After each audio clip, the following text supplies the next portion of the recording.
अस्सलाम वालेकुम जाने जहाँ में खुश आमदीद। उम्मीद है कि आप सब लोग बिल्कुल ठीक ठाक होंगे, कोविड फ्री SOPs को फॉलो करते हुए। Just a gentle reminder guys, please घरों में रहें, सेफ रहें और SOPs को फॉलो करें और अपनी फैमिलीज का ख्याल रखें। और घर में रहते हुए अगर आप बोर हो रहे हैं तो नॉवेल को एंजॉय करें। तो बढ़ते हैं नॉवेल की तरफ और आज पेश की जा रही है जाने जहाँ की तरफ से निम्रा अहमद के नॉवेल जन्नत के पति की एपिसोड 22। बॉक्स गोद में रखे उसने आंखें बंद कर ली और उसके जिस्म का सारा दर्द धीरे धीरे गायब हो रहा था और हर सू मीठी नींद थी और बहुत दिनों बाद उस पे सुकून सा छा रहा था। वो हलीमा आंटी की बातों को सोचती, अपने हल हुए मसलों को याद करती। कब सो गई उसे पता नहीं चला और जब उसकी आंख खुली तो वो जंगल में बिल्कुल अकेली थी और आयशा और बहारे वहां पे मौजूद नहीं थी। और वो हड़बड़ा कर उठी, आयशे, बहारे, वो उन्हें पुकारने लगी और दरख्तों के दरमियान आगे को भागी। और फिर आयशा ने कहीं करीब से पुकारा कि हया, हम इधर हैं।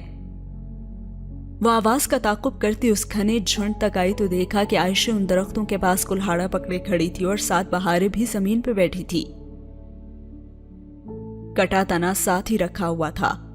और फिर वो कहने लगी कि तुम सो गई थी तो मुझे लगा कि हमारी आवाजें तुम्हें डिस्टर्ब ही ना कर दें, सो हम सब कुछ इधर ही ले आए थे। और उसने भी खफत से उन दोनों को देखा और कहा कि खैर थी आयशे। तना, लकड़ियां, औजार, वो हर चीज बिना आवाज पैदा किए वहां से ले गई थी और वो भी सिर्फ उसके ख्याल से। उसे उन दो परियों की तरह मासूम लड़कियों पे बेहद प्यार आया था। और फिर उसने पूछा कि तुम बताओ कि तुम्हारी तबीयत कैसी है। बहुत बेहतर। वो बहारे के साथ खुश घास पे अब बैठ गई थी।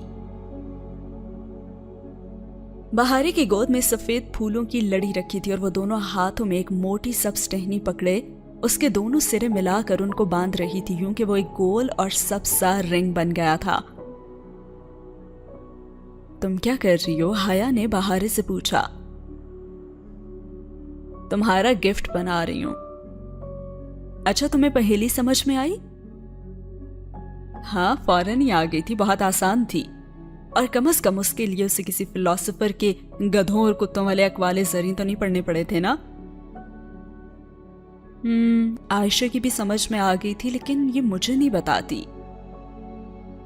हाँ तो ठीक करती हूँ ना, ये तुम्हारा तोहफा है और तुम्हें खुद निकालना है। और तोहफा खुशी के लिए होता है। अगर तुम इसे खुद बूझ कर निकालोगी ना तो तुम्हें असली वाली खुशी होगी, वरना तो तुम तोड़कर भी निकाल सकती हो, आयशा ने कहा। आयशा ठीक कह रही है। वैसे ये पहेलियां कौन लिखता है? अब्दुल रहमान के पास हर काम के लिए बहुत से बंदे होते हैं, उसने किसी से लिखवा ली होगी। बहारे ने शाने उचकाकर कहा। गोया अब्दुल रहमान से बहुत मोहब्बत व अकीदत के बावजूद उसका ख्याल था कि वो उसने खुद नहीं लिखी थी। तो फिर शायर डोली ने?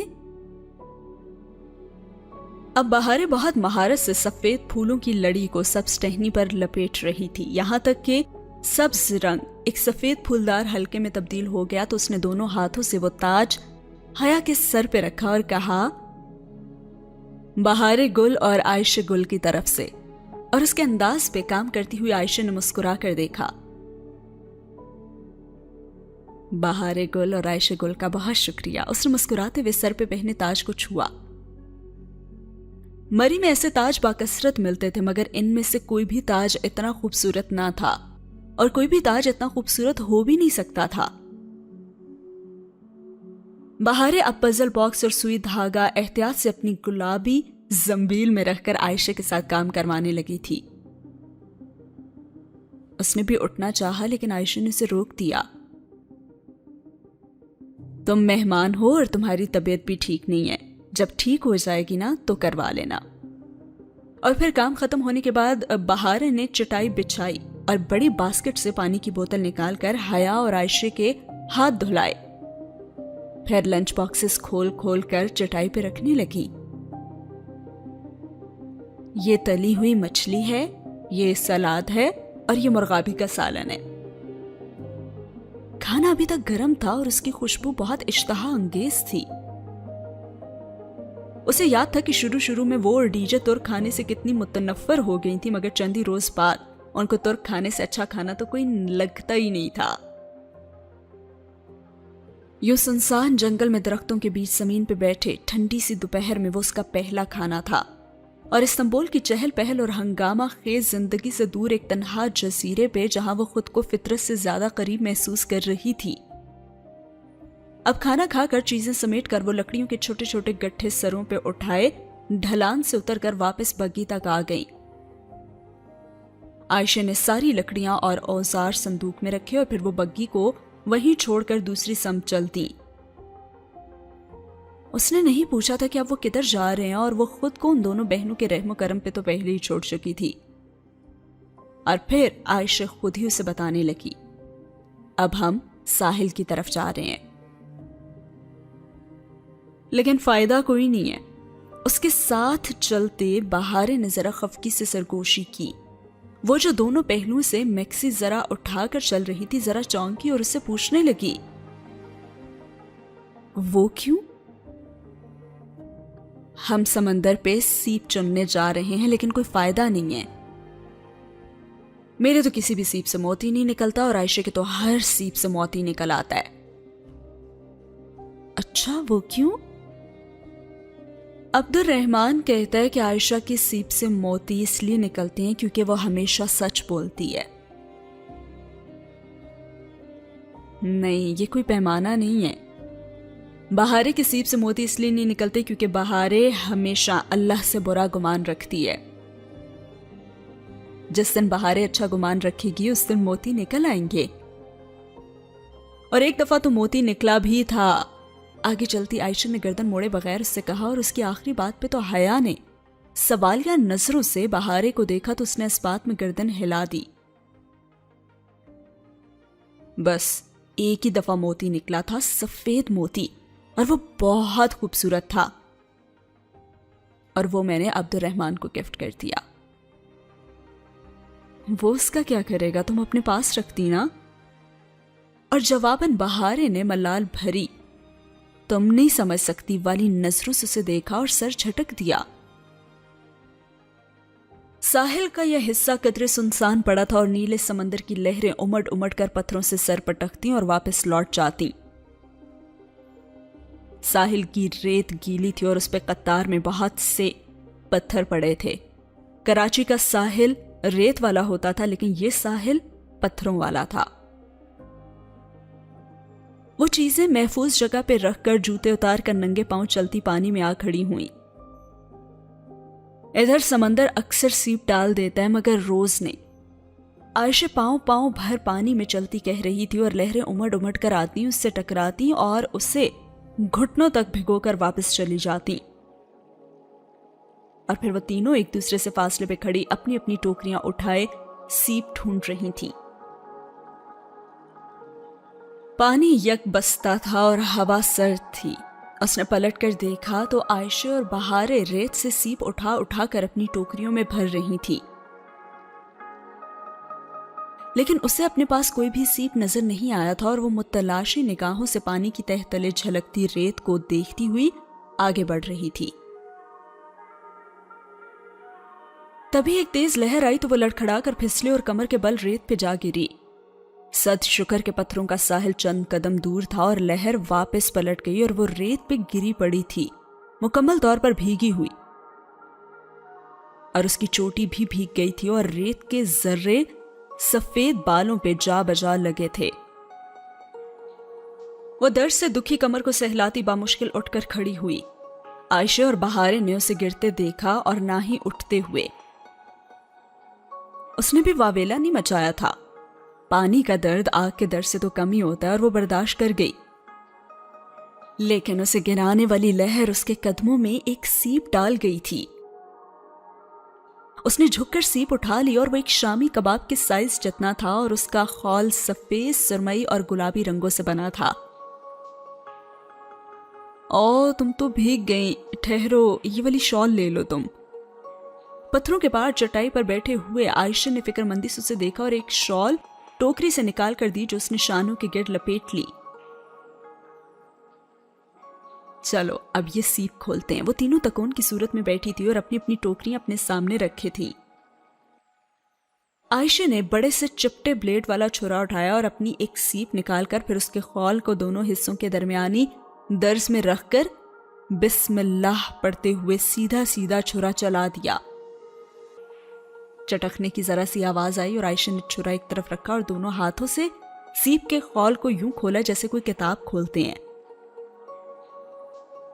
अंदर मौजूद समुद्री जानवर का गूदा खून आलूद था। वो मर चुका था, लेकिन उसके ऊपर एक मटर के दाने जितना सफेद मोती जगमगा रहा था। आयशा ने नरमी से मुस्कुराई पहले और फिर प्लकर से मोती उठाकर एक मखमली हथेली में डाला और वो मसूर सी ये सारा अमल देख रही थी।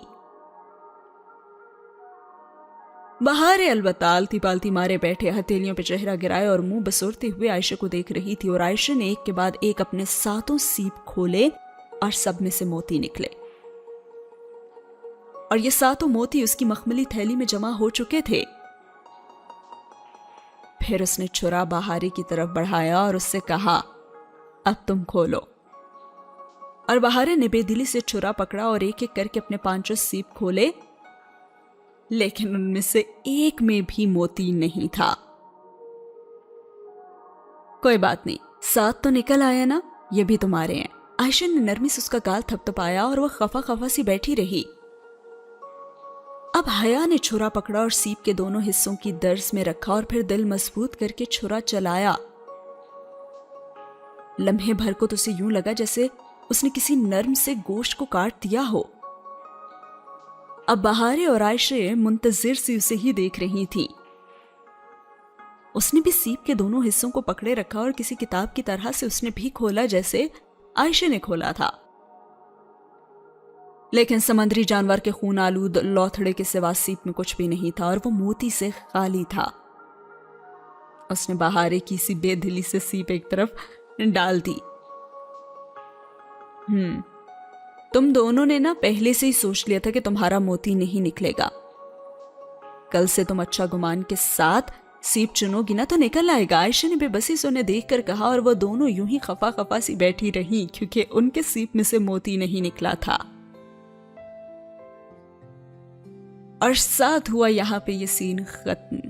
वो कहते हैं ना कि अच्छा सोचोगे तो अच्छा ही होगा, बुरे का गुमान करोगे तो फिर बुरा ही होगा। तो जनाब अच्छा अच्छा सोचा करें। बढ़ते हैं अगले सीन की तरफ। रात बेवकदा पे स्याह चादर तान चुकी थी जिसमें झलमिलाते सितारे टिके हुए थे। उसके कमरे की खिड़की के जालीदार पर्दे भी हटे हुए थे और उससे मुकेश की वो स्याह चादर साफ दिखाई दे रही थी। अब वो गर्दन तक कंबल डाले पहलू के बल लेटी थी। लंबे बाल तकिए पे बिखरे थे और निगाहें खिड़की से नजर आते आसमान पे टिकी हुई थी। सुबह उसने आयशा से कहा था कि अब वो वापस जाना चाहती है, मगर उन दोनों बहनों के चेहरे पे इतनी उदासी आ गई और उन्होंने सिर्फ चंद दिन के लिए, जब तक उसकी खराशें और सारे जख्म मुंदमिल नहीं हो जाते और नील गायब नहीं हो जाते, उससे रुकने का कहा तो वो रुक गई। और उसे बेवकदा अच्छा लगा था या फिर शायद उसे ये खौफ था कि अभी सिबांजी में लोग उसके चेहरे के जख्मों के मुतल्लिक इस्तफसार करेंगे।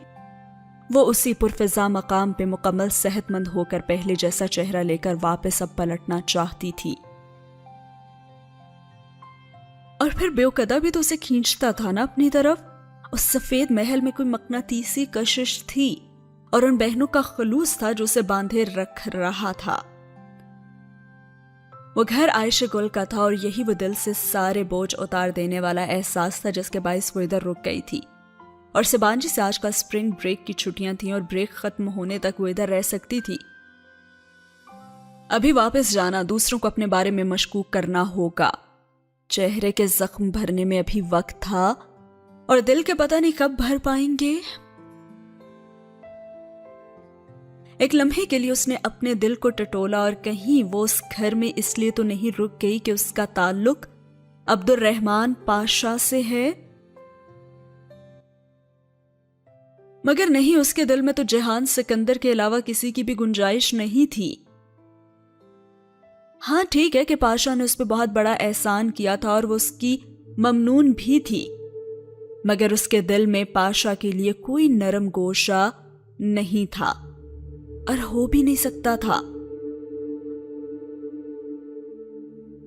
उसने अभी तक मोबाइल नहीं लिया था और आयशा ने कहा था कि कल तक उनके होटल का मुलाजिम मोबाइल और सिम पहुंचा देगा, बिल समेत। और उसने अब्बा से कुछ पैसे आयशा के अकाउंट में मंगवा लिए थे ताकि वो अपने अखराजात खुद उठा सके। अलबत्ता ना तो उसने अम्मा, अब्बा और ना ही जिहान को बताया था कि वो किधर रह रही है। वो पहले ही उनसे दूर थी और जहां भी रहे अब क्या फर्क पड़ता था। और फिर इस्तांबुल में अब्दुर्रहमान पाशा की रिहाइश से बढ़कर तो महफूज जगह उसके लिए कोई हो भी नहीं सकती थी। उसका अंदाजा उसे अब हो चुका था।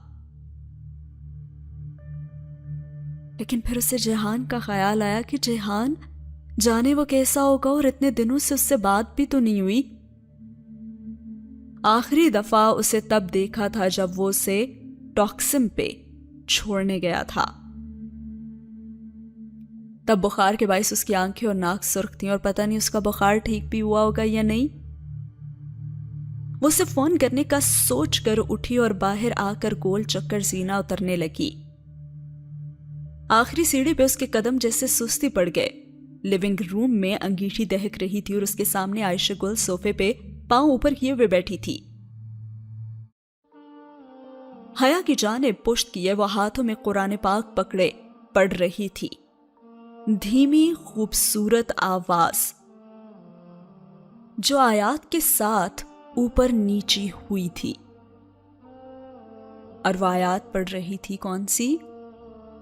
और आग वाले जन्नत वालों को पुकार पुकार कर कहेंगे कि डालो हम पर पानी में से या उसमें से जो अल्लाह ने तुम्हें बख्शा है। और वह कहेंगे कि बेशक अल्लाह ने उन दोनों को हराम कर दिया है इनकार करने वालों पर। और अब वो वहीं रेलिंग पे हाथ रखे साकित से खड़ी हो गई और एकदम से वक्त 5 रोज पीछे चला गया। वो कुर्सी से बंधी हुई उसी कमरे में गिरी पड़ी थी जिसमें बहुत से आग लगी थी। अलाव, अंगीठी, उबलता वैक्स, दहती सलाखें और उसे अपनी चीखें सुनाई दे रही थीं। पानी डालो मुझ पर, पानी डालो मुझ पर, ये अल्फाज उसी के तो थे। और अगले रोज भी 3 रोज सोती जागती कैफियत में वो यही चिल्ला रही थी। लेकिन आयशा से देखे बगैर पड़ी जा रही थी और उसने मजीद पढ़ा, बेशक अल्लाह ने उन दोनों को हराम कर दिया है इनकार करने वालों पर। वो लोग जिन्होंने अपने दीन को शुगल और खेल बना लिया था। और वो बेदम सी होकर वहीं आखिरी सीढ़ी पे बैठती चली गई। और फिर मजीद आयशा ने पढ़ा, वो लोग कि जिन्होंने अपने दीन को शुगल और खेल बना लिया था और उनकी दुनिया की जिंदगी ने धोखे में डाल रखा था। अंगीठी में जलती मसनूई लकड़ियों से चिंगारियां उठ उठ कर फजा में गुम हो रही थी और वो यकटक गुमसुम सी दहकती लकड़ियों को देखे गई। तो आज के दिन हम भुला देंगे उनको जैसा कि वो अपनी उस दिन की मुलाकात को भूल गए थे और वो हमारी निशानियों का इनकार किया करते थे। सूरह अल-अराफ आयात 50 ता 51। और दफतन आयशा ने किसी एहसास के तहत गर्दन मोड़ी और उसे यूं आखिरी जीने पे बैठे देखकर उसकी आंखों में जैसे फिक्रमंदी उभरी। उसने कुरान पाक बंद किया और उठकर एहतियात से शेल्फ के ऊपरी खाने में रखा और फिर उसी के साथ जीने पे आ बैठी। ऐसे क्यों बैठी हो हया? वो नरमी से उससे पूछ रही थी और हया गुमसुम से उसका चेहरा देखने लगी। स्कार्फ में लिपटा आयशा का चेहरा नीम अंधेरे में भी दमक रहा था और उसकी आंखें अब स्याह लग रही थी। ये लड़की इतनी पुरसुकून और इतनी नर्म कैसे रहती है हर वक्त? उसके चेहरे पे कोई धूल, कोई धुंध, कोई मुबहमपन क्यों नहीं होता था? हमेशा साफ, शफाफ और उजला चेहरा और मासूमियत और कम उम्री। वो यही उसके चेहरे पे देखी जा रही थी और उसने उसे फिर से पुकारा, حیا؟ اس نے دھیرے سے حیا کی بند مٹھی پہ اپنا ہاتھ رکھا اور حیا نے چہرہ ذرا سا پھیرا تھا۔ اس سے روشنی نہیں دیکھی جا رہی تھی اور اس کی آنکھیں اندھیرے کی بہت عادی ہو چکی تھیں، اور وہ اس سے پوچھ بیٹھی کہ یہ دنیا دھوکے میں کیسے ڈالتی ہے عائشہ؟ وہ بالکل بھی اسے نہیں دیکھ رہی تھی، وہ تو اللہ کو دیکھ رہی تھی جس سے سرخ دانے اڑ اڑ کر فضا میں تحلیل ہو رہے تھے۔ اور پھر عائشہ نے کہا، جب یہ اپنی چمکنے والی چیزوں میں اتنا گم کر لیتی ہیں کہ اللہ بھول جاتا ہے، تو کیا عائشہ مجھے بھی دنیا نے دھوکے میں ڈال رکھا ہے؟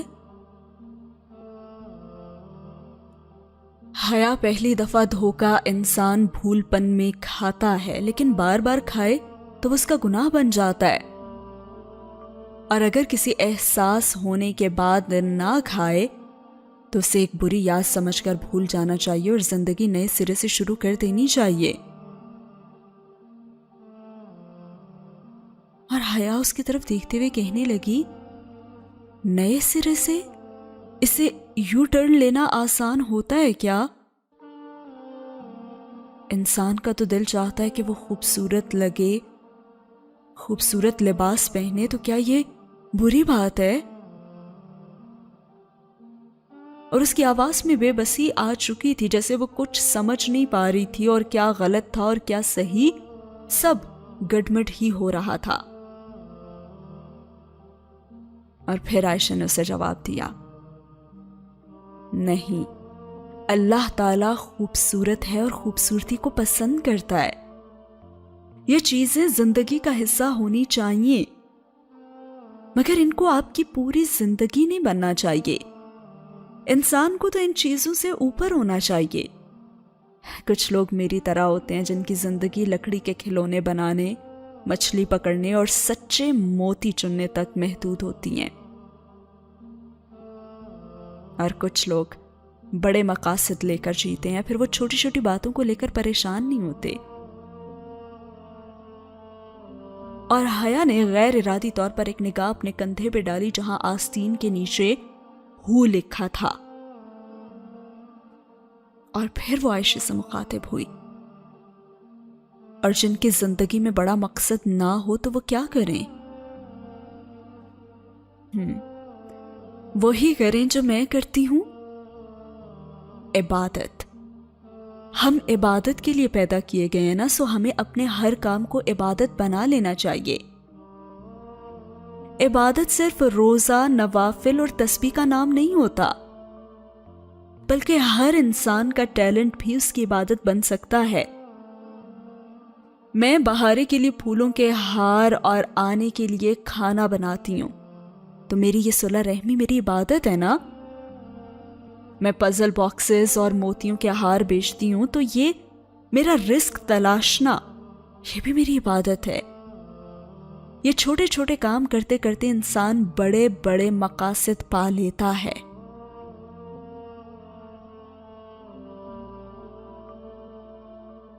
اور حیا نے ایک اور سوال اس سے پوچھا کہ انسان ان چیزوں کے لیے مضبوطی کہاں سے لائے؟ حیا، مجھے لگتا ہے کہ ہم لڑکیوں نے اپنے اوپر فریجائل سٹکرز، نازک سٹکرز لگا رکھے ہیں۔ فریجائل سٹکرز کو سمجھتی ہو نا، وہ جو نازک اشیاء کی پیکنگ کے اوپر چسپاں ہوتے ہیں اور ان پہ لکھا ہوتا ہے ہینڈل وتھ کیئر۔ وہی سٹکرز نا ہم لڑکیوں نے اپنی پیشانی پہ لگا رکھے ہیں۔ پھر کسی کا ذرا سا طنز ہو یا بیجا پڑی ڈانٹ ہو، ذرا سا کانٹا چبھ جائے یا پھر دل ٹوٹ جائے، تو ہم گھنٹوں روتی ہیں۔ ارے اللہ نے تو ہمیں اتنا نازک نہیں بنایا تھا، یہ تو ہم خود ہیں جنہوں نے بہت نازک بنا لیا ہے۔ اور جب ہم لڑکیاں ان چیزوں سے اوپر اٹھ جائیں گی نا، تو ہمیں زندگی میں بڑے مقصد نظر آ جائیں گے۔ اور اب عائشہ خاموش ہو گئی اور لیونگ روم میں صرف لکڑیوں کے چٹکنے کی آواز آ رہی تھی۔ تھکان سے ذرا سا مسکرا کر بولی، عائشہ تم بہت پیاری باتیں کرتی ہو، और आयशा भी धीरे से हंसती। तुम भी तो बहुत प्यारी हो। ये तो तुमने मुरव्वत में कहा है। अच्छा आयशा, मैं कल से तुम दोनों के कमरे में सो जाया करूं, मुझे ऊपर वाले कमरे में तन्हाई बहुत महसूस होती है। हाँ ठीक है, फिर हम कल अपने कमरे की सेटिंग बदल देंगे और बड़ा वाला डबल बेड गेस्ट रूम से इधर ले आएंगे। आयशा उठते हुए बोली और उसने मुस्कुराकर धीरे से सर हिला दिया। जो भी था, आयशा की बातें उसके दिल को बहुत उलझा दिया करती थी और वह कभी भी जिंदगी में ऐसे तजब्सुब और शशोपंज में मुब्तला नहीं रही थी जिससे वो अब गुजर रही थी। और सीन हुआ खत्म।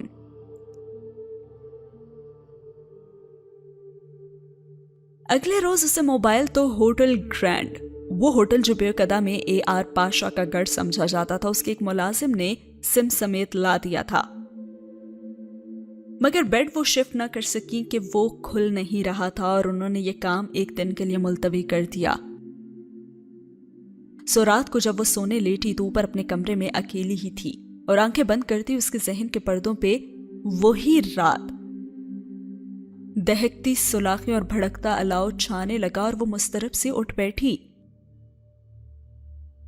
वो रात उसका पीछा नहीं छोड़ रही थी और उसके मसले खत्म होने का नाम नहीं ले रहे थे। पहले वो सफेद फूल थे और पाशा का ताकुब, और अब ये यादें। अगर वो उस रोज अकेली मिसेस अब्दुल्ला के घर से ना निकली होती और अगर 5-6 माह कबल वो इस charity lunch base 5 star hotel में ना गई होती तो ये मसले पेश ना आते। उसने बहुत इस्तराब से सोचा था।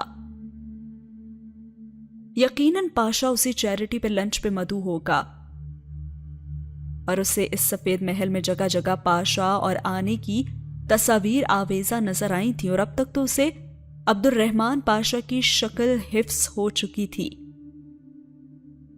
उसने आंखें बंद करके याद करने की कोशिश की कि क्या उसने उस लंच पे पाशा को देखा था। उसे फोन नंबर्स याद नहीं रहते थे क्योंकि वो उन्हें याद रखने की कोशिश ही नहीं करती थी। हाँ, उसके बचपन में होता था जब वो डायरी पे नंबर्स लिखते थे और जुबानी याद करने का रवाज होता था, लेकिन जब से मोबाइल कल्चर आम हुआ था उसने फोन बुक में नंबर महफूज करके उन्हें याद करना छोड़ दिया था।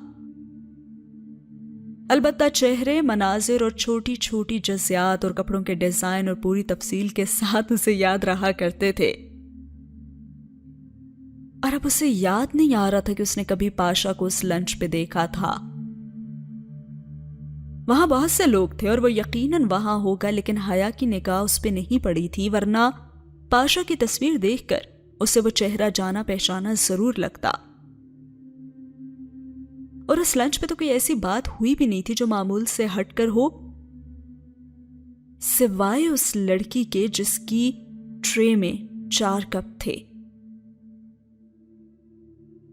और उसने फौरन से आंखें खोली। उससे वो लड़की क्यों याद आई थी? हॉल में नहीं, अलबत्ता होटल की लॉबी से होकर जब वो रेस्टोरेंट से गुजर रही थी तभी वो लड़की उसे मिली थी ना। हालांकि हया तो उसे जानती भी नहीं थी, लेकिन फिर भी उसने कहा था कि वो उससे यूनिवर्सिटी में मिल चुकी है। और हया को ऐसा कोई वाकया याद नहीं आ रहा था, लेकिन वो लड़की बज़िद थी कि वो मिल चुकी है। और अब उसे वो लड़की का ख्याल क्यों आया था? उसने आंखें बंद करके दोबारा उस मंजर को याद करने की कोशिश की। उसे याद आया कि वो ज़ारा के साथ चलती हुई जा रही थी कि सामने से ट्रे में 4 कप लिए वो दराज कद लड़की चलती हुई आई थी और अचानक उसके बैकग्राउंड में फोन की आवाज गूंजी और उसने खौफ से आंखें खोली और फोन को देखा तो वहां पाकिस्तान का नंबर लिखा हुआ आ रहा था। और वो सोचने लगी कि अभी तो ये नंबर उसने किसी को दिया ही नहीं था, तो फिर खैर उसने कॉल अटेंड की और फोन कान से लगाते हुए उसने हेलो कहा। Major Ahmad here. वही भारी और खूबसूरत और शाइस्ता आवाज, और उसने गहरी सांस ली। ये लोग उसका पीछा नहीं छोड़ेंगे, वो जितना उनको परे धुतकारेगी वो उसके साई की तरह ताक़ुब करते रहेंगे। जी कहिए, किस लिए फोन किया आपने? उसकी आवाज में खुद ब खुद रुखाई आ चुकी थी। یہ پوچھنا تو بے سود تھا کہ میجر احمد کو اس کا نمبر کیسے ملا، اور فون بند کرنا بھی بے سود تھا کیونکہ وہ فون کر لے گا اور کرتا ہی رہے گا۔ اسے کسی اور طرح سے اب اسے ڈیل کرنا ہوگا۔ اور پھر وہ کہنے لگا، کیا ہم کچھ دیر کے لیے بات کر سکتے ہیں؟ اور اس کی آواز بوجھل تھی، تھکان سے بھری، غم سے لبریز، اداس، متفکر۔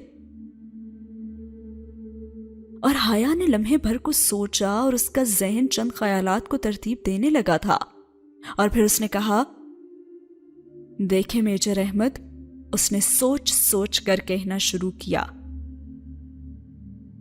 اگر تو آپ کوئی ایسی بات کرنا چاہتے ہیں جو کسی شادی شدہ عورت سے کرنا غیر مناسب ہے تو مت کیجیے، لیکن آپ اگر کوئی باہمی مفاد کی بات کرنا چاہتے ہیں تو میں آپ کو سن رہی ہوں۔ اور یہ بات سننے کے بعد تو وہ چند لمحے خاموش رہا، اور پھر اس کی آواز فون میں ابھری، مجھے اس بات کا بہت افسوس ہے جو آپ کے ساتھ ہوا۔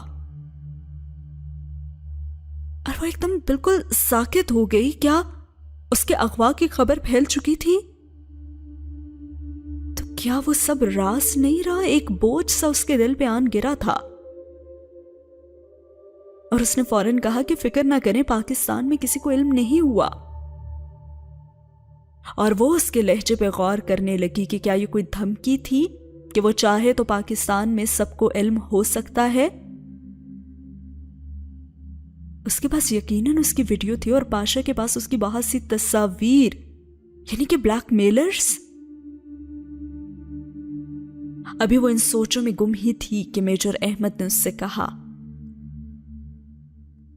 تھا نا میں نے آپ سے کہ اگر زندگی میں کوئی آپ کو جنت کے پتے لا کر دے تو انہیں تھام لیجئے گا، وہ آپ کو رسوا نہیں ہونے دیں گے۔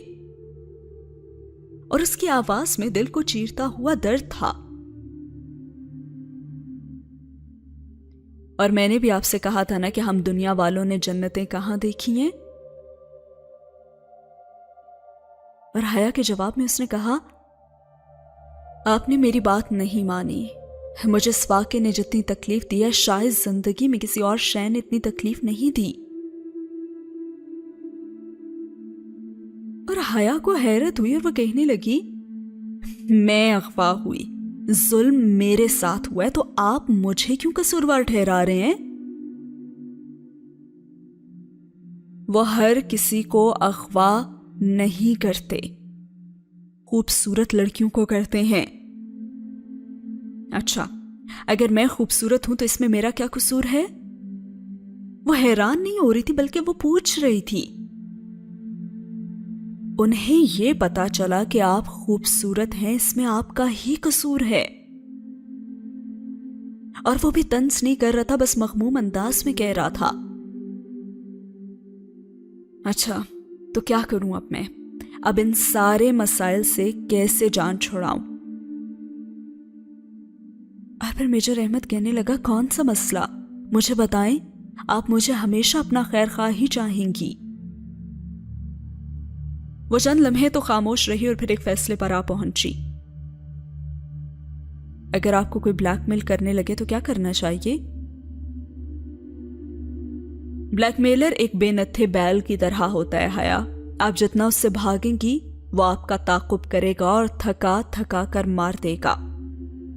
سو اس سے کمر کر کے بھاگنے کے بجائے اس کا سامنا کریں اور آگے بڑھ کر اس کو سینگوں سے پکڑ لیں۔ دنیا کا کوئی ایسا بلیک میلر نہیں ہے جس کی اپنی کوئی ایسی کمزوری نہ ہو جس پہ اس سے بلیک میل نہ کیا جا سکے۔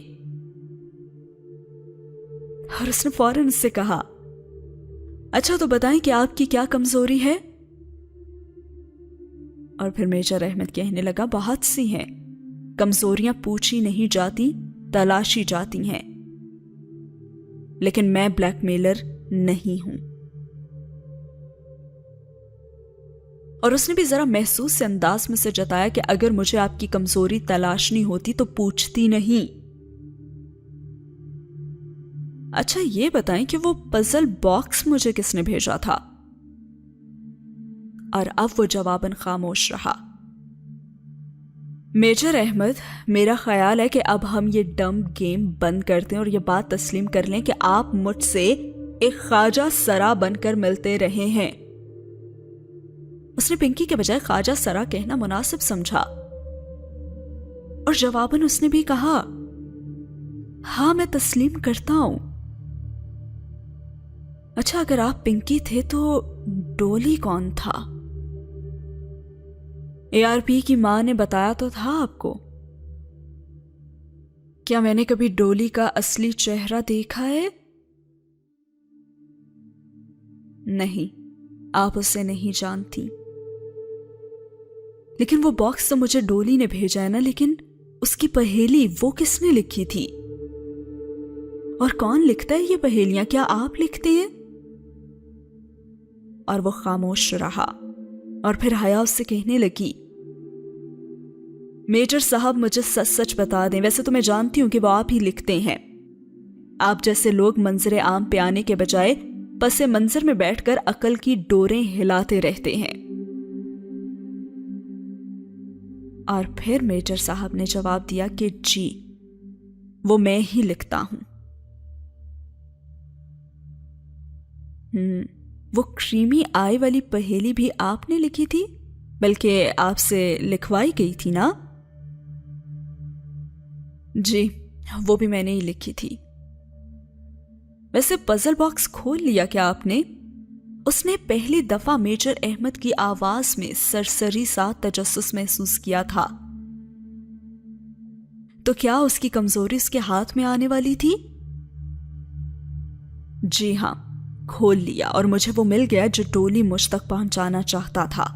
वो बालों की लट उंगली में लपेटती बड़े इत्मीनान से कह रही थी और अपनी बात के इख्तिताम पर उसने वाज़े तौर पे कुर्सी के पहियों की आवाज सुनी, जैसे रिवॉल्विंग चेयर पे टेक लगाकर बैठा मेजर अहमद करंट खाकर आगे को हुआ था। वाकई उसकी आवाज में मोहतात सी हैरत थी और हया भी कॉन्फिडेंटली कहने लगी, जी पहेली आसान थी और मैंने बूझ ली। वैसे जो उसमें था वो इस वक्त मेरे हाथ में है और इसने मुझ पर एक बहुत हैरत अंगेज इंकशाफ किया है। जो बॉक्स में था वो आपके हाथ में है और उसने आप पर एक इंकशाफ किया है। वो भी रुक रुक कर उसके अल्फाज दोहरा कर जैसे तस्दीक चाह रहा था और उसने जवाबन कहा, जी बिल्कुल। और अब जवाबन वो धीरे से हंस दिया और फिर कहने लगा, नहीं, आपसे अभी तक वो बॉक्स नहीं खुला, लेकिन मुझे आपका यूं जहन इस्तेमाल करके मुझे घेर कर कुछ उगलवाने की कोशिश अच्छी लगी है। और हया ने तिल मिलाकर मोबाइल को देखा। उसे कैसे पता चला कि वो झूठ बोल रही है? और फिर वो बेजारी से बोली, अच्छा मुझे नींद आ रही है। और वो जैसे इल्तिजाई अंदाज में कहने लगा, आप बेशक सो जाएं लेकिन प्लीज फोन बंद मत कीजिएगा। वो जैसे इल्तिजा कर रहा था और वो कहने लगी, जब मैं कुछ बोलूंगी ही नहीं तो आप क्या सुनेंगे? मैं आपकी खामोशी सुनूंगा। और उसने चिढ़ते हुए कहा कि मैं सो रही हूं, बाय। और उसने तकिए पे सर रखते हुए जान छोड़ो वाले अंदाज में कहा था, लेकिन वाकई उसने मोबाइल बंद नहीं किया था और एक हाथ से फोन कान पे लगाए दूसरा बाजू आंखों पे रखे। वो कब सो गई उसे इल्म ही नहीं हुआ। और सुबह उठते उसने जब मोबाइल चेक किया तो मेजर अहमद की कॉल का दौरानिया 3 घंटे और 20 मिनट लिखा आ रहा था। वो दम बखुद रह गई और उसने तो बामुश्किल 10 मिनट ही मेजर अहमद से बात की थी, तो क्या 3 घंटे वो उसकी खामोशी सुनता रहा था? अजीब आदमी था ये भी। हर साथ ही हुआ ये सीन खत्म। साथ ही इस एपिसोड को भी करते हैं ख़त्म। और एक बंदी और इतने सारे चाहने वाले लोग, क्या बात है भाई। राइटर साहिबा ने खूब माहौल बनाया हुआ है कि जो है ना एक आइडियल सी सिचुएशन का, और बेचारी लड़कियों को और कॉम्प्लेक्स का शिकार करवाने का कि यहाँ पे तो भाई हम काम कर करके थक जाते हैं, और उधर देखिए लोगों की ज़िंदगी में चाहने वाले लोगों की लाइनें और मेहरबानियाँ ही ख़त्म नहीं हो रही। खैर मिलते हैं अगले एपिसोड में। कैसी लगी आज की ये एपिसोड, और इतनी मेहरबानियाँ क्यों हो रही हैं हया पे, जानेंगे हम शायद ही आने वाली एपिसोड्स में। ज़रूर बताइएगा कमेंट सेक्शन में अपना फीडबैक। मिलते हैं अगले एपिसोड में। अल्लाह हाफिज़।